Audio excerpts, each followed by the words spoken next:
নমস্কার বন্ধুরা, মিতালির ঘরোয়া রান্নাবান্না চ্যানেলে সবাইকে স্বাগত। আজ আমি বানাবো অভিনব একটি রান্না, পটলের মিষ্টি বা ক্ষীর পটল। পটল তো সবজি হিসেবে আমরা রান্না করে খেয়েই থাকি, কিন্তু সেই পটল যদি মিষ্টি হিসেবে খাওয়া যায় তাহলে কেমন লাগে বলুন তো? অসাধারণ লাগে। তাই বলছি, বাড়িতেই বানিয়ে ফেলুন ক্ষীর পটল বা পটলের মিষ্টি। আসুন বানাই ক্ষীর পটল। এর জন্য আমি নিয়েছি পটল, যেগুলো আমি খুব ভালো করে খোসা ছাড়িয়ে ধুয়ে পেট থেকে আড়াআড়িভাবে চিড়ে ভেতরের বীজগুলোকে বের করে নিয়েছি। ঠিক যেমনভাবে পটলের দোরমায় ভেতরের বীজগুলো বের করে নেওয়া হয়, এখানেও সেইভাবেই বের করা হয়েছে। শুধু দোরমার ক্ষেত্রে মাথাটা কাটা হয় এবং এটার ক্ষেত্রে পেটটা চেরা হয়েছে। এবারে এগুলোকে সেদ্ধ করার জন্য একটা বাটিতে খানিকটা জল নিয়ে সামান্য 1 চিমটে খাওয়ার সোডা মিশিয়ে দিলাম। খাওয়ার সোডা দিলে পটলের রঙগুলো পাল্টে যায় না, সবজেটে ভাবটা বজায় থাকে। এবারে এই জলে পটলগুলো ভাপাতে হবে। একেবারে খুব বেশি নরম করে সেদ্ধ করার দরকার নেই। মিনিট 3-4 একটু ঢাকা দিয়ে ফোটালেই পটলগুলো সেদ্ধ হয়ে পটলের কাঁচা ভাবটা কেটে যাবে। কাঁচা গন্ধটা কেটে গেলেই পটলগুলোকে আমরা তুলে নেব। 2-3 মিনিটে ঢাকা দিয়ে দেখুন কতটা নরম হয়ে গেছে পটলগুলো। আর পটলের যে কষটা সেটা বেরিয়ে জলটা কীরকম সবজেটে হয়ে গেছে, অর্থাৎ পটল সেদ্ধ হয়ে গেছে। এবারে আমরা আস্তে আস্তে জল থেকে খুব ভালো করে ছেঁকে পটলগুলোকে তুলে নেব। দেখুন সেদ্ধ হয়ে গেছে। ওভার কুক করার কিন্তু মোটেই দরকার নেই। পটলগুলো ভাপানো হয়ে গেছে। আস্তে আস্তে এক এক করে জল থেকে ঝেড়ে ঝেড়ে তুলে রাখবো। এর মধ্যে কিন্তু একবারেই জল থাকা চলবে না, তাই খুব ভালো করে ছেঁকে ছেঁকে তুলে নিতে হবে।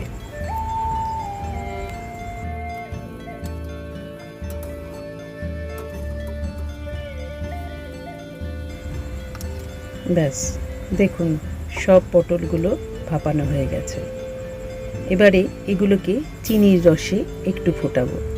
তার জন্য আমি এখানে 1 বাটি চিনি দিয়েছি আর 1.5 বাটি জল দিয়েছি। এটা দিয়ে আমি চিনির শিরা তৈরি করব।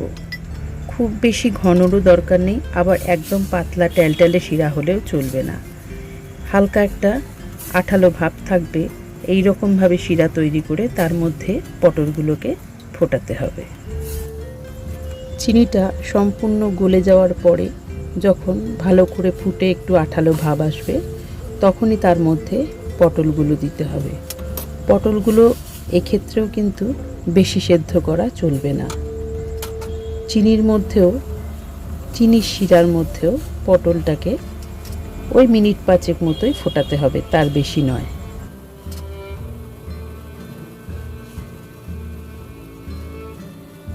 পটলের বীজ বের করার সময় খেয়াল করিনি একটা পটলের মধ্যে সামান্য একটু বীজ রয়ে গেছে, ওটা আমি পরে সরিয়ে দেব।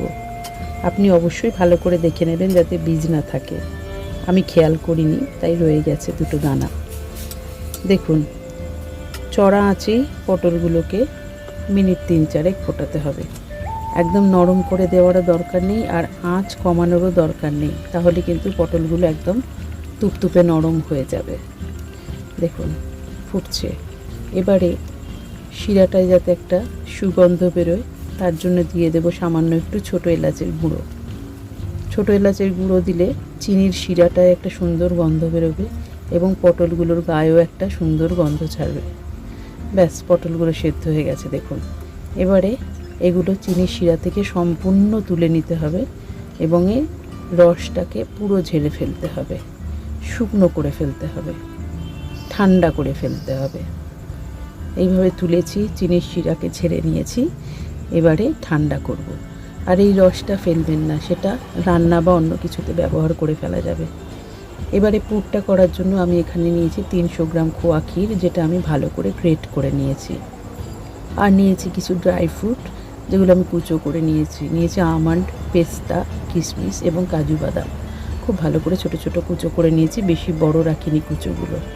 আর নিয়েছি চিনি, আপনার পরিমাণ মতোই চিনি নেবেন, আপনি যেমন মিষ্টি খান। আর কিছু ছোট এলাচের দানাকে ওই আধ ভাঙা করে রেখেছি যাতে মুখে একটু পড়ে, পুরো মিহি বাটিনি, আধ ভাঙা করে রেখেছি। এবারে পুরটা তৈরি করব। কড়া গরম করে তারপরে ক্ষীরটা এর মধ্যে দিয়ে দেব। আঁচটা একদম কম থাকবে, তা না হলে কিন্তু ক্ষীরটা নিচে ধরে যাবে। দেখুন গরম কড়ার মধ্যে ক্ষীরটা দিয়েছি, এখনই প্রায় নিচে লেগে লেগে যাচ্ছে। তাই জন্য একদম কম আছে সমানে নেড়ে যেতে হবে ক্ষীরটাকে, যাতে নিচে বসে না যায়। পুড়ে গেলে কিন্তু একদম ভালো লাগবে না। যাই হোক, ক্ষীরটা একটু নরম হয়ে গেলে এবারে এর মধ্যে দিয়ে দেব চিনিটা। চিনিটা এমনভাবে দেব যাতে ক্ষীরের পুরটা একটু আঠা আঠা হয়। আঠা আঠা না হলে কিন্তু পটলের ভেতরে পুরটা থাকবে না, সেই বুঝেই চিনিটা দিতে হবে। এবার চিনিটা যত গলবে ক্ষীরটা তত নরম হবে, ঝুরঝুরে ভাবটা কেটে গিয়ে একটা আঠালো মণ্ড মতো হয়ে যাবে। দেখুন আস্তে আস্তে কীরকম হালুয়ার মতো টাইট হয়ে যাচ্ছে। এবারে এটাকে খুব ভালো করে নাড়তে হবে, একটুও কিন্তু হাত বন্ধ করা যাবে না। এর মধ্যে কুচনো ড্রাই ফ্রুটগুলো দিয়ে দিলাম, ভালো করে মিশিয়ে দেব ক্ষীরটার মধ্যে, যাতে যখন পটলের মিষ্টিটা খাবো মুখে ছোট ছোট টুকরোগুলো পড়ে। বেশি বড় টুকরো রাখলে আবার পটলটা ফেটে যেতে পারে। দেখুন কি সুন্দরভাবে মিশে গেছে ক্ষীরটা। দেখুন আঠা আঠা ভাবটাও এসে গেছে, তার মানে ক্ষীরটা প্রায় হয়ে গেছে। এবারে সব শেষে এর মধ্যে দিয়ে দেব একটু গাওয়া ঘি আর সেই আধ ভাঙা করে রাখা ছোট এলাচের দানাগুলো। গাওয়া ঘি দিলে গন্ধটাও যেমন সুন্দর হবে, স্বাদটাও সুন্দর হবে, আর কড়াতে লেগেও থাকবে না, পুরো মণ্ডটা উঠে আসবে সুন্দরভাবে। দেখুন ছোট এলাচের দানাটা দিলাম, এবার এটাকেও ভালো করে মিশিয়ে দেব, দিয়ে মণ্ডটা তৈরি করে নেব। এই পুরটাকেও সম্পূর্ণ ঠান্ডা করে নিয়ে তবেই পটলের মধ্যে ভরতে হবে। তাই পটলটাও সেদ্ধ করে রেডি করা হয়ে গেল আর পুরটাও হয়ে গেল। এবারে এই পুর আর পটল এটার মধ্যে একসঙ্গে সাজানোটাই আসল, সেটা দেখাবো এরপরে। ভিডিওটা যেন স্কিপ করবেন না। আর আমার এই ভিডিওটা যদি আপনাদের ভালো লেগে থাকে, এই রান্নাটা, তাহলে আমার চ্যানেলটাকে অবশ্যই সাবস্ক্রাইব করে নেবেন আর বেল আইকনটা প্রেস করে দেবেন, যাতে সব নোটিফিকেশান সবার আগে আপনার কাছে যায়। আর একটা লাইক দিয়ে শেয়ার করে কিছু কমেন্টস করলে আমার খুব ভালো লাগবে। দেখুন পটল আর ক্ষীরের পুরটা সম্পূর্ণ ঠান্ডা হয়ে গেছে। এবারে আমি পটলের ভেতরে পুরটাকে পুরছি।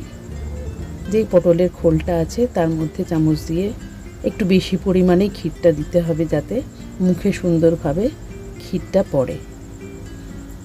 এইভাবে আরও একটা ভরে নিচ্ছি। দেখুন সুন্দরভাবে ভরা হয়ে যাচ্ছে। এবারে যে যেমনভাবে ডেকোরেশন করতে চান তেমনভাবেই ডেকোরেশন করবেন। দোকানে তবক দিয়ে সুন্দরভাবে ডেকোরেশন করা হয়। আমি অবশ্য এখানে তবক ব্যবহার করিনি, মানে আমার কাছে তবক ছিল না তাই ব্যবহার করিনি। আপনি ইচ্ছে করলে এর ওপরে তবক দিয়েও সাজিয়ে দিতে পারেন, তা না হলে হাতের কাছে যা থাকবে তাই দিয়েই সুন্দর করে ডেকোরেশন করে দেবেন, যাতে দেখতে সুন্দর লাগে এবং খেতেও অসাধারণ লাগে। দেখুন এটা একটা অন্য ধরনের মিষ্টি, সুতরাং যত আকর্ষণীয় করে তোলা যাবে মানুষের কাছে ততই এটা উপভোগ্য হয়ে উঠবে। আমি সামান্য আমন্ড আর পেস্তা বাদাম একটুখানি গুঁড়িয়ে রেখেছিলাম, গুঁড়িয়ে অর্থাৎ গ্রেটার দিয়ে গ্রেট করে রেখেছিলাম, সেটাই এর ওপরে ছড়িয়ে দিচ্ছি, যাতে মুখে একটু একটু করে আমন্ড আর পেস্তার কুচোগুলো পড়ে। আর সবশেষে একটা করে কেশরের ফুল পাপড়ি একটা করে আমি ওর মধ্যে বসিয়ে দিচ্ছি, কারণ আমার কাছে যেহেতু তবক নেই। আপনার কাছে তবক থাকলে অবশ্যই দিয়ে দেবেন। দেখুন তৈরি হয়ে গেল বাড়িতে বানানো অন্যরকম মিষ্টি, দারুণ সুন্দর খেতে হয়। এবার একটুখানি ফ্রিজে রেখে দিন, অবশ্যই ঢাকা দিয়ে রাখবেন, খুলে রাখবেন না। একটা এয়ারটাইট কন্টেনারে করে ফ্রিজে রাখুন এবং যখন খাবেন ফ্রিজ থেকে বের করে সবাইকে সার্ভ করুন। দারুণ সুন্দর খেতে লাগবে, আমি কথা দিচ্ছি। অবশ্যই একবার বাড়িতে বানাবেন বন্ধুরা, আর আমাকে লিখে জানাবেন কেমন লাগলো। তাহলে আজ আসি, ভালো থাকবেন সবাই।